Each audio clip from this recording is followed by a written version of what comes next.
Ayan mga boss, at good morning, good morning. Silipin na natin itong project natin, Block 16 Jasmine Project, Lima Brosa Phase 3. At pa-slab na tayo dito.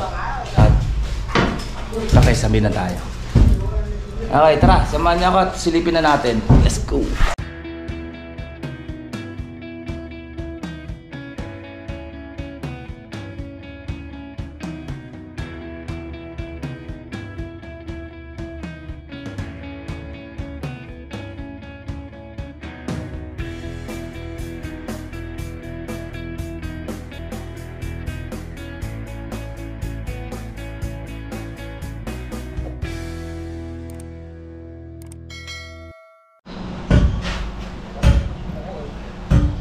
Yan mga boss, check na natin itong Block 16. Yung inislaban doon. Check mo natin dito. At yung inislaban dito, pinapatag muna natin yung lupa para malatagan na ng ukod. Ayan na.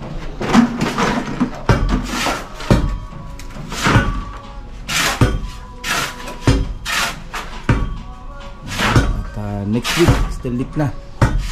Dito na natin steel lick. Ano na steel lick na pala tayo na? Mga Martes. Mga Martes. Lunes ko Lunes, madaliba mo na. ano na natin steel lick mga Martes na. Okay na to. Kanina yung natugtog. Papatay naman sa akin. Baka maka-operate tayo. Tukod na lang. Patigasin muna natin to mga flooring para maganda yung lalapatan. Para pag nag-load tayo, hindi na bababa yung ating steel lick. Okay. Ay mga ano na lang, si Rojo, mga poste.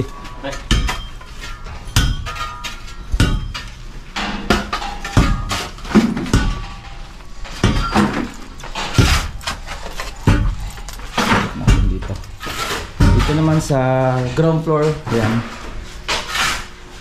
Frame pa rin.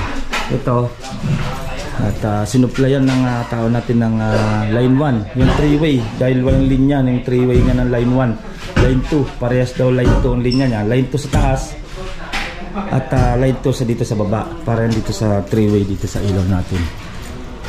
Yan, pero yan kumuha na ng supply ng isa kaya pinabakbak na yan. Sa umilaw na yung 3-way natin. Yan, umilaw na yung 3-way. Ito kasi yung isa niyan. At parehas line 2 yung nakapasok na linya. Kaya ayan. Yan. Din ito. Nakuha naman na dito sas. 1 meter. 1 meter mo partition. Ayan, okay yan. Tapos dito mo nilalagay mga 20-20. Okay, di ba yung ilaw? Oo. Kahit nga iwan mo na lang. Pwede na yan ganun. 15 yan Pwede na yan. Kasi okay lang yan. Lagyan mo ng clip source. Ito, reflex na. Yan, frame na sila dito. Ito, naka-frame na. Hindi na reflex. Bawat dugsungan yan, meron tayong nilalagay na metal paring. Napaka-importante yan para hindi lalabas basta yung ating crack. Okay. Ayan. Okay na natin dito. Yan, dilagdagan natin ng big beam ulit doon sa kabila. At babakbakin na natin yung hollow blocks na yan. Babaguhin na natin yung hollow blocks. Kumbaga iuupo natin ito bago kaya may abang tayo ng mga dowels. Ito, nakadarap tayo dito ng CR. Kasi ito, naka-CR to. Yan hanggang dito. Hanggang dito yung kanyang hollow blocks. Division ng CR. Okay. Yan tayo. At ano na lang. Yung tukod na lang. Pinipinis na lang nila yung ilalim para matukuran na. Hindi na may buka. By next week. Next week ng bukas na mga boss. Ayan mga boss. At tukod na lang naman tayo. Dito Mark, sa dulo, ganito rin kababa ang sidings mo.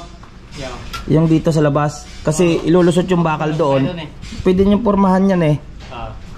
Kahit 60 na. Kasi Tapos lalagyan natin ng groove. Ang groove niya kahit diretso lang. Yung groove na parang di pag tumulo sa ilalim, hindi papasok dire-diretso. PVC na lagay. PVC lang, Yan, palalagyan natin ng canopy doon sa gilid. Para hindi mabasa yung bintana at sliding. 60 lang. Canopy niya. Yung slab nito, diretso natin.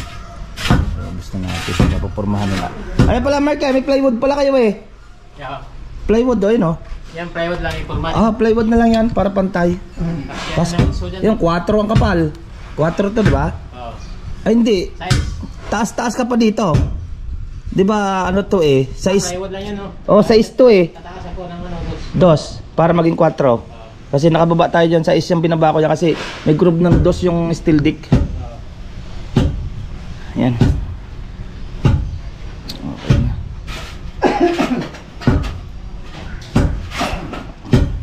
By next week mga boss, buhos nito ang ating extension dito sa block 6 block 16. Payday tayo ngayon. Ayan mga boss, yan ang ating kunting pasilip dito sa block 16 ng Lemon Rosa Phase 3 Jasmine Project mga boss. By next week na yung slab natin, pabuhos dyan. And then ito, may next week na rin naman to.